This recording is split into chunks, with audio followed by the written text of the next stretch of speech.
മരുഭൂമിയിലെ ആന എന്നുള്ള പേര് എനിക്കും കേട്ടപ്പോൾ ഭയങ്കര രസകരമായിട്ട് തോന്നി. കാരണം ഒരു പുതുമയുണ്ട് നമുക്ക് ഈ പാട്ടിൽ. ഇപ്പം നമ്മൾ പ്രമോ സോങ് ചെയ്തിട്ടുണ്ട്, ഇയാൾ മരുഭൂമിയിലെ ആനയല്ല, അല്ല എന്താണ് നാട്ടിലത്തെ ആനയല്ല കാട്ടിലെ ആനയല്ല. നമ്മൾ കാട്ടാനാന്ന് കേട്ടിട്ടുണ്ട്, നാട്ടാനാന്ന് കേട്ടിട്ടുണ്ട്, കുഴിയാനെന്ന് കേട്ടിട്ടുണ്ട്, മണ്ണിലാനല്ല. ഇതെന്താണ് മരുഭൂമിയിലാന? ഇതെന്താണ് അങ്ങനെ ഒരു ടൈറ്റിൽ? ഈ സ്വാഭാവികമായിട്ടും നമുക്കൊരു ഗൾഫ് പശ്ചാത്തലമുണ്ട്, കേരളം പശ്ചാത്തലമുണ്ട്, മലയാളികൾ. അപ്പം ഈ നേരത്തെ പറഞ്ഞ പോലെ നമ്മൾ ഗൾഫിൽ ചെന്ന് അധ്വാനിച്ചിട്ടുള്ള മലയാളികൾ, അതായത് ഗൾഫ് എന്ന് പറയുന്നത് വെറും ഒരു മരുഭൂമിയായിരുന്നു. ആ മരുഭൂമിയെ സ്വർണ്ണഭൂമിയാക്കി ഇന്ന് കാണുന്ന ഗൾഫ് കെട്ടിടങ്ങളും മിനാരങ്ങളുടെയും ലോകം മുഴുവനും കണ്ട അത്ഭുതപ്പെടുന്ന ഗൾഫാക്കി മാറ്റുന്നതിൽ ഈ മലയാളികളുടെ ഇവിടുന്ന് പോയ ആനകളുടെ തടിമിടുക്ക്, അവൻ പിടിച്ച തടിയാണ് ഇന്ന് അവിടെ കാണുന്നത്. അവൻ വേർപ്പൊലിച്ചതാണ് അവിടെ കാണുന്നത്. അപ്പം ഇന്ന് അവിടെ നമ്മൾ പറയുമ്പോൾ അവിടെ പ്രത്യക്ഷത്തിൽ കാണുന്നത് വലിയ കെട്ടിടങ്ങളും അവിടെയുള്ള ഷെയ്ഖുകളുടെയും ആണെങ്കിലും അതിൻ്റെ പരോക്ഷത്തിൽ അതിൻ്റെ പിന്നിൽ ഒരുപാട് പേരുടെ, അതിൽ ഏറ്റവും വലിയ ശതമാനം മലയാളികളുടെ അധ്വാനവും വിയർപ്പുമാണ്. അപ്പോൾ നമ്മൾ ഒട്ടകത്തെ കാണുന്നു, അല്ലെങ്കിൽ ഈ പറയുന്ന ഫാൽക്കണെ കാണുന്നു, അത്തരം സംഭവം കാണുന്നു. എന്നാൽ കാണാത്ത ഒരു സംഭവമാണ് ഇവിടുന്ന് പോയ ആനകൾ. ഇവിടുത്തെ കുടുംബത്തിന് പോറ്റാൻ വേണ്ടിയിട്ടും ഇവിടുത്തെ വീടുകൾ, ഇവിടുത്തെ അവൻ്റെ വീട് നന്നാക്കാൻ വേണ്ടിയിട്ട് അവിടെ പോയി തടി പിടിച്ച മലയാളി. അപ്പം ആന ഏറ്റവും റിലേറ്റ് ചെയ്യുന്ന, മലയാളി ഏറ്റവും റിലേറ്റ് ചെയ്യുന്ന ഒരു ഇതാണ് ആന. അപ്പം അവിടെ കാണാതെ പോകുന്ന അധ്വാനമാണ് അവിടുത്തെ ആന. അവിടെ ശരിക്കും പറഞ്ഞു കഴിഞ്ഞാൽ ഒരു ഡെഡിക്കേഷനും കൂടിയാണ് അല്ലേ? അവിടെ ചെന്ന് അവിടെ അധ്വാനിച്ച് പൈസ ഉണ്ടാക്കി. അപ്പൊ അവന്റെ അധ്വാനത്തിൽ ഈ സിനിമയിൽ നമ്മൾ നേരത്തെ പറഞ്ഞ പോലെ പലപ്പോഴും സിനിമയിൽ മലയാളികളുടെ അധ്വാനം കണ്ടിട്ടുണ്ടെങ്കിലും ആ അധ്വാനത്തിന് വില കൊടുത്ത, പണം മാത്രമല്ല, ആ അധ്വാനത്തിന് പണം കൊടുത്ത അറബികളുണ്ട്, ഷെയ്ഖുമാരുണ്ട്. എന്നാൽ വില കൊടുക്കുന്ന, അതിനെ വാല്യൂ ചെയ്യുന്ന അറബികളുമുണ്ട്. അവന് പണം, നീ ജോലി ചെയ്തു പണം തന്നു എന്ന് പറഞ്ഞു വിടുന്ന മുതലാളികളും അല്ലാതെ അവന്റെ കൂടെ നിൽക്കുന്ന, അവന്റെ വിയർപ്പിനെ, അവന്റെ അധ്വാനത്തിനെ മാനിച്ച് വില കൊടുത്ത് അവന്റെ ഒപ്പം നിന്നിട്ടുള്ള എത്രയോ അറബികളുണ്ട്. അങ്ങനെ ഒരു അറബിയുടെ കഥ കൂടെയാണ്. അവനെ താലോലിക്കും. ഇപ്പം ആനനെ സ്നേഹിക്കുന്ന, ആന എന്ന് പറയുന്നത് സ്നേഹിക്കുന്ന, ഒട്ടകത്തെ സ്നേഹിക്കുന്ന, ആനനെ സ്നേഹിക്കുന്ന നമ്മൾ കണ്ടിട്ടുണ്ട്. ആന എന്ന് പറഞ്ഞാൽ നമുക്ക് തടി പിടിക്കുന്ന ആനനെ നമ്മൾ സ്നേഹിക്കുന്നവരാണ് മലയാളം. അങ്ങനെ അവിടെ ചെന്ന് അവന് വേണ്ടി, അറബികൾക്ക് വേണ്ടി തടി പിടിച്ച ആനയെ സ്നേഹിക്കുന്ന ഒരു അറബിയാണ്. എത്രയോ അറബികളുണ്ട്. അങ്ങനെ ഒരു അറബിയാണ് ഈ സിനിമയിലെ ബിജുവേട്ടൻ ചെയ്യുന്ന കഥാപാത്രം. അപ്പോൾ ആ ആനയുടെ കൂടെ നാട്ടിൽ വന്നു, അല്ലെങ്കിൽ ആ ആനയുള്ള നാട്ടിലേക്ക് വന്നു, ഇവിടെ അവൻ്റെ ഒപ്പം അവൻ്റെ ജീവിതത്തിൽ കൂടെ നിന്ന് ഇവിടെ നിന്ന് അവൻ്റെ പ്രശ്നങ്ങൾ പരിഹരിക്കുന്ന ഒരു മരുഭൂമിയിലെ ആന.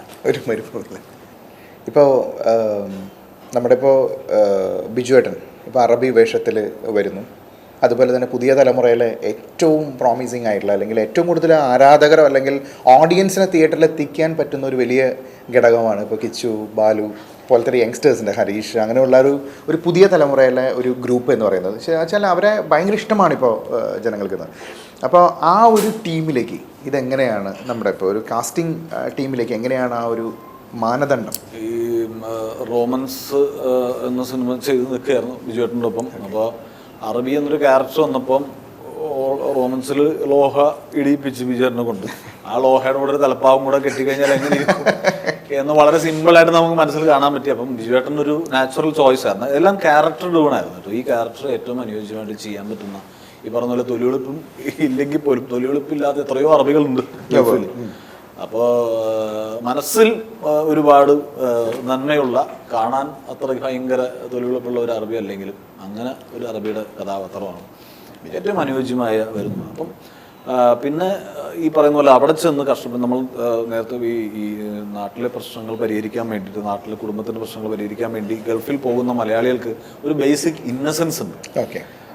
ഒരു സെൽഫിഷ്നെസ് ഉപരി അവൻ നന്നാവണം എന്ന് അല്ല. അവൻ്റെ ഫസ്റ്റ് സ്റ്റെപ്പ് എപ്പോഴും ഗൾഫിൽ പോയിരിക്കുന്ന മലയാളികളുടെ ആദ്യത്തെ അവൻ്റെ ചെയ്തോപി എന്ന് പറഞ്ഞാൽ വീട് നന്നാവണം, കുടുംബം നന്നാവണം, പെങ്ങളെ കെട്ടിച്ചയക്കണം എന്ന് പറയുന്ന ആ ഒരു ഇന്നസെൻസ് ഉണ്ടല്ലോ, അത് കിച്ചുവിൻ്റെ ഫേസിലും അവൻ്റെ ബേസിക് ബോഡി ലാംഗ്വേജിലൊക്കെ നമുക്ക് തോന്നി. വളരെ വളരെ സ്ട്രെയിറ്റ് ഫോർവേഡാണ് മനസ്സിലായി ഇന്നത്തെ ഒരു രീതി. പിന്നെ ഈ സ്വഭാവ അഭിനയത്തിൻ്റെ ഒരു രീതിയൊക്കെ ഉള്ള ആളാണ് കിച്ചു.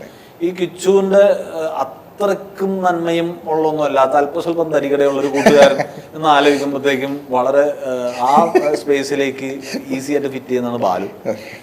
അതുപോലെ തന്നെ ഒരു പണിയെടുക്കാത്ത നമ്മുടെ നാട്ടിലുള്ള പ്രത്യേകിച്ച് പണിയൊന്നും ഇല്ലാതെ ഗൾഫിൽ പോകുന്ന അളിയൻ്റെ കെയർ ഓഫിൽ ജീവിക്കുന്ന അളിയന്മാരുടെ സ്ഥലമാണ് കേരളം. അങ്ങനെ ഒരു അളിയനായിട്ട് വരാൻ ചാപ്പാട് കടിക്കുക, കിടന്നുറങ്ങുക, അളിയൻ ഗൾഫിൽ പോയിട്ട് വരുന്ന അതിന് അങ്ങനെ ഒരു ഹരീഷ്, കോഴിക്കോടുള്ള ഹരീഷ് കണാരൻ, ആ ക്യാരക്ടർ നല്ല വയറും തടിയും ഭക്ഷണമൊക്കെ ആയിട്ടുള്ള അതിന് കറക്റ്റായിട്ട് ഞങ്ങൾക്ക് തോന്നി ഹരീഷ്. പിന്നെ ഇവിടുത്തെ ഈ പറഞ്ഞുള്ളൊരു പുതുപ്പണക്കാരൻ്റെ ക്യാരക്ടർ ചെയ്യുന്ന ലാലുച്ചായൻ, പൈസ അർദ്ധരാത്രിക്ക് കൂടെയും പിടിക്കുന്ന ഒരു നാട്ടിൻപുറത്തിലെ ഒരാളായിട്ട്. പിന്നെ സംസ്കൃതി കിച്ചുവിന് ഈ ലാലുച്ചായന്റെ മകളായിട്ട് കിച്ചുവിന്റെ ഈ ബാല്യകാല മണ്ണപ്പം ചുട്ട് നടന്ന അപ്പം കൂടിയ പെണ്ണായിട്ട് സംസ്കൃതി ഷേണായി. പിന്നെ ഒരു ഇന്ത്യൻ എംബസിയുടെ അറ്റാച്ച്ഡുള്ള ഒരു പോലീസ് ഓഫീസറായിട്ട് മേജർ ഒരു വളരെ ഇമ്പോർട്ടൻറ്റ് ക്യാരക്ടർ ചെയ്യുന്നു. ഇതിന് ഡിസ്ട്രിബ്യൂട്ട് ചാന്ദി സിനിമാസിൽ അരുൺ ഘോഷ് ഒരു വളരെ ഇമ്പോർട്ടൻ്റ് ആയ ഒരു ക്യാരക്ടർ ചെയ്യുന്നുണ്ട്. പാഷാണം ഷാജി ഉണ്ട്, നാട്ടിൻപുറത്തെ ഒരാളായിട്ട്. കലാഭവൻ ഹനീഫ് ഉണ്ട്, അവരൊക്കെ ചെയ്യുന്നു. നാട്ടിൻപുറത്തിലെ കുറെ ക്യാരക്ടേഴ്സായിട്ട് അവരൊക്കെ കൂടുന്നു. നെൽസൺ ഉണ്ട്, നെൽസൺ ഒരു വെളിച്ചപ്പാടായിട്ട്.